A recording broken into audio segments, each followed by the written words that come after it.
জাতীয় দলে সুযোগ পাওয়া ক্যারিয়ারে দ্বিতীয় অভিষেক হবে বলে মনে করেন সাব্বির রহমান। নেই সৌম্য সরকার, তবে চমক হিসেবে আছেন সাব্বির রহমান। রাখা হয়েছে সাইফুদ্দিন ও ইনজুরিতে থাকা সোহানকেও।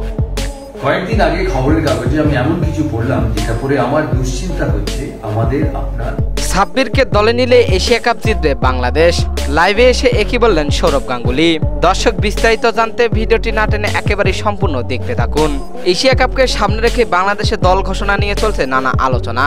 বাদ পড়েছেন কেউ আবার পাচ্ছেন সুযোগ। আর এই সময় লাইভে এসে চমকে দিলেন ভারতের মহারাজা সৌরভ গাঙ্গুলি। ক্রিকেট বিশ্লেষণ করতে গিয়ে গাঙ্গুলি ছুড়ে দিলেন এক বিস্ফোরক মন্তব্য। বাংলাদেশে যদি সাব্বির রহমানকে দলে নেওয়া হয় তবে তারাই জিতবে এশিয়া কাপ। তার মতে সাব্বির রহমান শুধু একজন ব্যাটসম্যান নন, বরং বড় ম্যাচ ঘুরিয়ে দেওয়ার মতো গেম চেঞ্জার।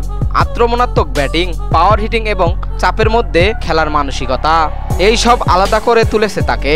গাঙ্গুলি আরো বললেন, এশিয়া কাপের মতো বড় আসরে এমন একজন ব্যাটসম্যান দরকার যে কয়েকটা শট খেলেই ম্যাচ ঘুরিয়ে দিতে পারে। সাব্বির রহমানের সেই ক্ষমতা আছে। বাংলাদেশ দলে ওকে রাখলে জয়ের সম্ভাবনা দ্বিগুণ হয়ে যাবে। তার এই মন্তব্য ছড়িয়ে পড়েছে বাংলাদেশ ক্রিকেট ভক্তদের মধ্যে। শুরু হয়েছে ব্যাপক আলোচনা।